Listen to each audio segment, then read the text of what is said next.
Pertandingan selanjutnya yaitu 2 lawan 2. Yang maju adalah Tang San berpasangan dengan Xiao Wu dan lawannya anak kembar Tai Long dan Tai Fu dengan kekuatan palu kembar besi berdarah. Pertarungan pun dimulai. Serangan dan pertahanan sama-sama diterapkan oleh kedua regu. Kandang rumput biru perak pun tidak ada artinya buat pasangan kembar ini.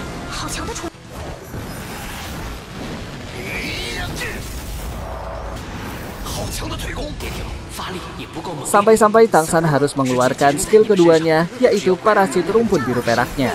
Setelah berhasil menanamkan parasit, palu kembar pun merilis skill keduanya, yaitu lemparan palu acak. Ternyata target mereka adalah Xiao Wu. Tang San pun dengan gerakan hantunya menyelamatkan Xiao Wu dan menahan palu acak sampai terpental. Setelah melihat Tang San terpental, Xiao Wu langsung menembakkan senjata rahasianya ke musuh dengan niat membunuh. Dengan sigap, Tang San pun menambahkan senjata rahasianya ke senjata rahasia Xiao Wu yang hampir membunuh palu kembar. Dan palu kembar pun mengaku kalah dan berterima kasih kepada Tang San karena sudah menyelamatkan mereka.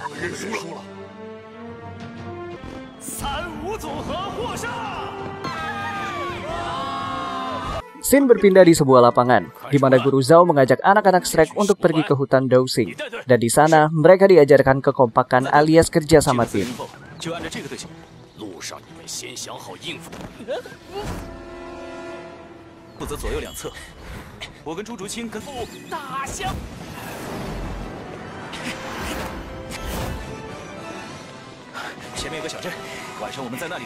Setelah selesai, mereka mampir di sebuah rumah makan Padang. Sedang asik-asik makan rendang, mereka menyaksikan ada sekelompok orang yang sengaja usil ke pelayan restoran tersebut. Ternyata mereka dari Akademi Changhui.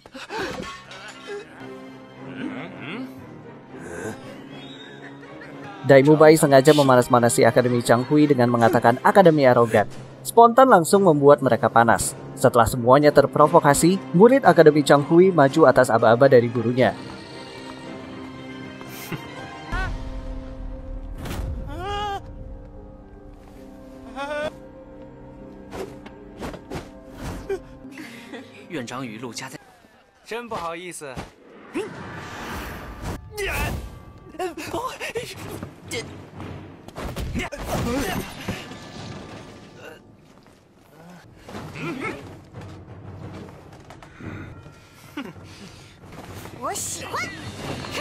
Dengan cepat, Xiao Wu menghalang mereka dan menghajar mereka sendirian.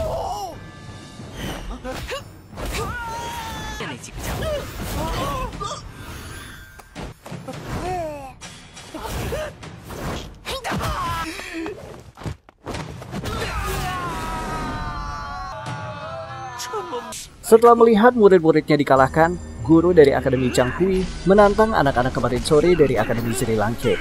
Roh pelindung berwujud penyu hitam dengan pertahanan yang super kuat.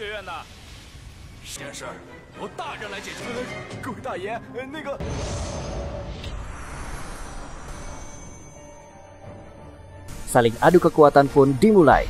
Gempuran serangan dari Akademi Sri Lanka pun sudah dilakukan, namun belum berhasil melumpuhkan musuh. Pertarungan semakin seru.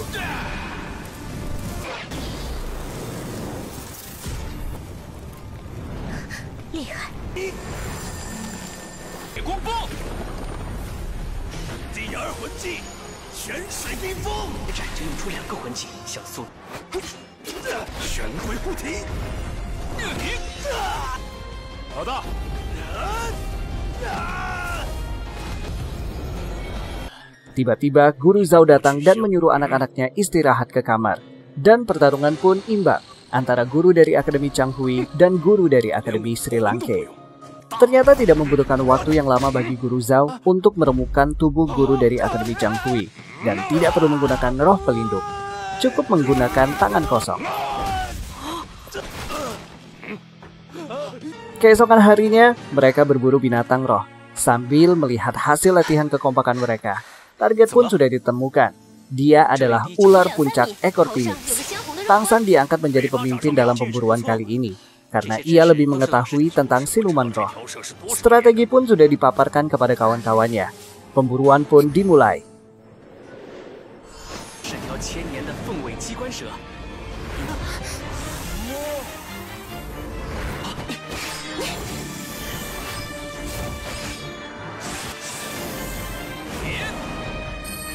Kecepatan ular puncak sangat bagus, beberapa kali bisa kabur dari jeratan bahkan ranjau Akademi Shrek.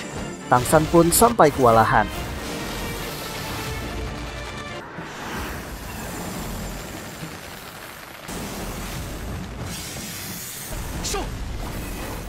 Akhirnya tibalah giliran Guru Zhao. Dengan skill keduanya yaitu perusak gravitasi, membuat ular puncak terseok-seok. Setelah berhasil mendapatkan titik koordinasinya, Guru Zhao langsung menangkapnya dan membantingnya berkali-kali, sehingga membuat ular tersebut berhasil dilumpuhkan. Dan disepakatkan cincin rohnya untuk Oscar, karena sangat cocok untuk tipe support energi. Ketika mau memulai ritual, tiba-tiba datang seorang nenek-nenek dan cucunya, mengaku bahwa ular itu milik mereka, karena mereka yang pertama kali menemukannya, dengan bukti bahwa di pusar ular tersebut terdapat luka dari tongkat nenek tersebut. Ular tersebut mau dihadiahkan untuk cucunya, tetapi Guru Zhao tidak mau kalah. Dia tetap bersikeras untuk muridnya Oscar. Kemudian ditentukan cara untuk mendapatkan hak milik ular puncak tersebut, yaitu cucunya yang bertarung melawan Oscar. Namun karena Oscar bukan tipe fighter, majulah Tangsan untuk menggantikannya.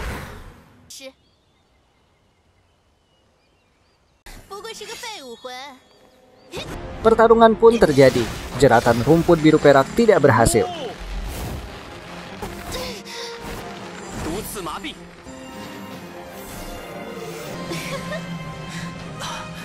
Kage Busin, pedang dari perempuan tersebut, diluncurkan untuk melumpuhkan Tangsan, namun berhasil dihindari dengan mengaktifkan mata iblis ungu dan teknik tangan besi. Yang terakhir, saling mengadu kekuatan roh.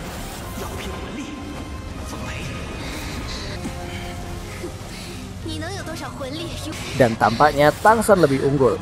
Terlihat wajah Tangsan lebih tenang, dan akhirnya sang nenek tua menyerah dan mengaku kalah.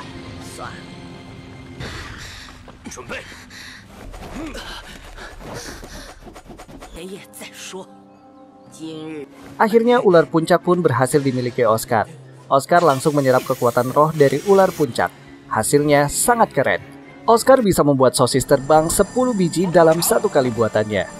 Siapa yang memakannya, maka dia akan bisa terbang dengan cepat dalam waktu 1 menit.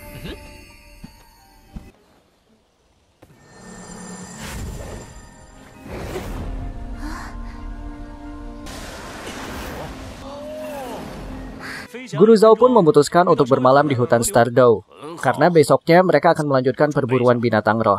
Setelah menemukan tempat yang cocok untuk istirahat, mereka berbagi tugas. Ada yang istirahat, ada yang berjaga-jaga. Ketika mereka sedang berjaga-jaga sambil ngobrol ringan, tiba-tiba aura hutan Stardew menjadi aneh, diiringi angin kencang, membuat Guru Zhao menyuruh murid-muridnya untuk bersiap bertarung. Semuanya langsung membuat formasi pertahanan. Akan tetapi, karena suasana yang sangat mencekam, Guru Zhao pun menyuruh anak muridnya untuk siap-siap kabur. Tiba-tiba, di depan mereka muncul sosok binatang yang sangat besar, berwujud raja hutan, yaitu kera raksasa, sosok yang sangat mengerikan.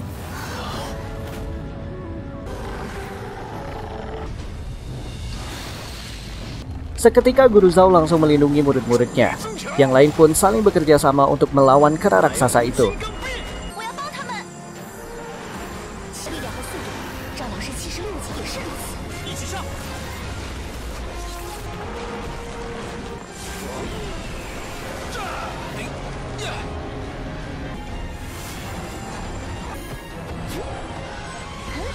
Akan tetapi, semuanya nihil, sehingga kera raksasa memporak-porandakan pertahanan mereka.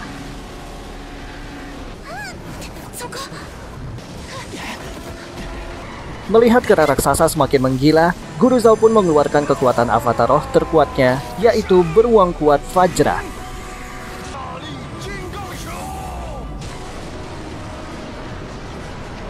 Akan tetapi langsung dipukul mundur oleh kera raksasa. Pupus sudah harapan dia untuk melindungi murid-muridnya. Apalagi ternyata Xiao Wu dibawa kabur oleh Raja Hutan Stardew tersebut, sehingga membuat Tangsan berusaha mengejarnya dengan sekuat tenaga. Xiao Wu pun hilang bersamaan dengan kera raksasa.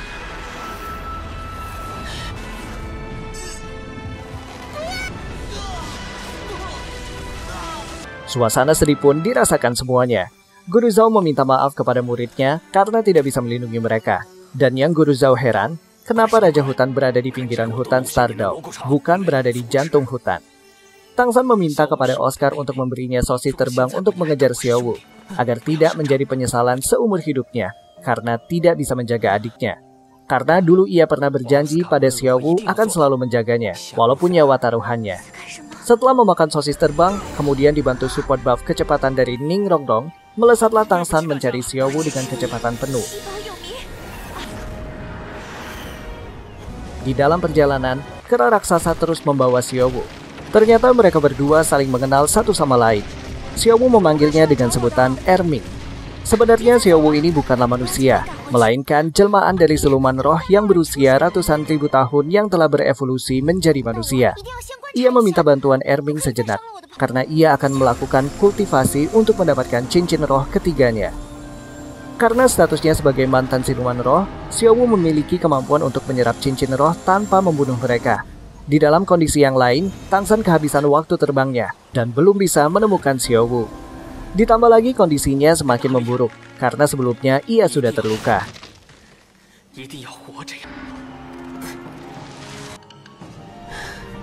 Sialnya Tang San malah bertemu dengan siluman roh laba-laba berwajah manusia.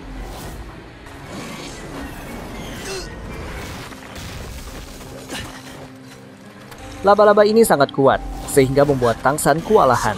Karena kekuatan, kecepatan, sampai pertahanan siluman roh tersebut sangat kuat, ditambah lagi siluman ini mempunyai racun yang sangat mematikan. Siluman roh ini sangat cocok untuk Tang San, namun sangat berbahaya, mengingat kekuatan serta racun yang dimilikinya.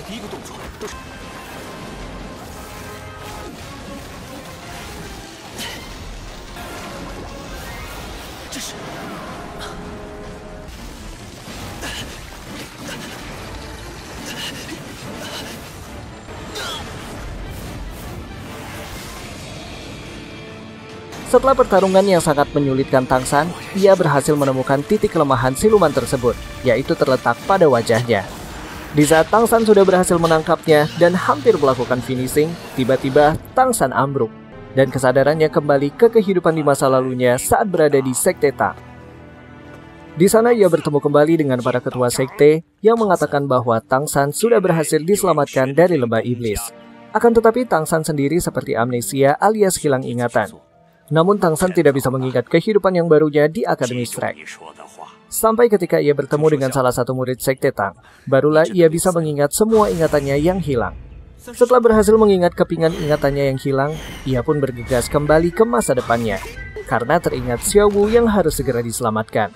Di saat sudah kembali di kehidupannya yang sekarang, Tang San sudah terikat jaring laba-laba, dan terkena racun yang memberikan efek hayalan sesuai apa yang tertinggal di hayalan targetnya. Tang San pun melakukan perlawanan, dan akhirnya berhasil melepaskan ikatan jaring laba-laba. Karena benar-benar terdesak, ia tak punya pilihan lain selain menggunakan roh pelindung Palu Huotiannya untuk menghantam makhluk mengerikan tersebut. Sampai akhirnya, setelah berusaha keras, ia dapat membuka pertahanan laba-laba dan mengeksekusinya.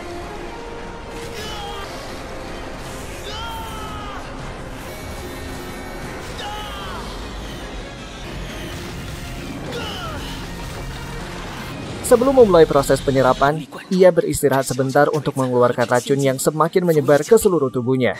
Namun tiba-tiba Tang San dikagetkan dengan kedatangan beberapa orang, yang ternyata mereka adalah pasangan ular naga Mengsu bersama cucunya, yang bernama Meng Yiran. Dan secara kebetulan lagi, ternyata siluman laba-laba itu adalah incaran cincin roh ketiga untuk Meng Yiran. Mereka sangat marah karena Tang San menggagalkan pemburuan siluman roh untuk cucunya sebanyak 2 kali. Namun di sisi lain, Mengsu juga sangat terkejut setelah tahu Tang San sanggup membunuh siluman laba-laba itu sendirian. Kemudian Tang San pun membela diri bahwa ia terpaksa membunuh siluman laba-laba. Tadi ia hanya berusaha membela diri karena tiba-tiba siluman itu menyerangnya. Mengsu yang tak mempedulikan alasan Tang San memberikan ia pilihan yang sangat sulit, yaitu jika Tang San bersedia bergabung dengan keluarganya, maka ia akan membiarkannya tetap hidup dan mempersilakannya menyerap cincin roh dari laba-laba tersebut. Namun Tang San dengan tegas menolak tawaran tersebut. Pasalnya, seseorang yang telah bergabung dengan suatu keluarga, maka harus mengabdi seumur hidupnya untuk keluarga tersebut. Sementara Tang San tipe orang ingin bebas. Mendengar hal itu, Mengsu pun semakin murka. Tang San diperbolehkan pergi, tapi dengan syarat meninggalkan salah satu lengannya sebagai bentuk kompensasi. Akan tetapi Tang San menolaknya. Masih mencoba bernegosiasi, Tang San mau menjadi keluarga mereka, namun dengan syarat mereka akan membantunya mengalahkan seekor siluman yang telah menculik Xiao Wu. Awalnya mereka menganggap remeh tantangan Tang San tersebut. Akan tetapi, ekspresi mereka langsung berubah setelah Tang San mengatakan kalau siluman roh yang dimaksud adalah siluman tajakera raksasa. Mereka malah menuduh Tang San sengaja menjebaknya, karena berhadapan dengan makhluk itu sama saja dengan bunuh diri. Bahkan seorang master roh yang bergelar Gao Luo pun belum tentu sanggup melumpuhkannya. Karena keduanya tidak bisa memenuhi syarat yang ia berikan, Tang San pun enggan untuk bergabung, dan dengan tegas mengatakan kalau mereka ingin lengannya, silakan ambil saja sendiri.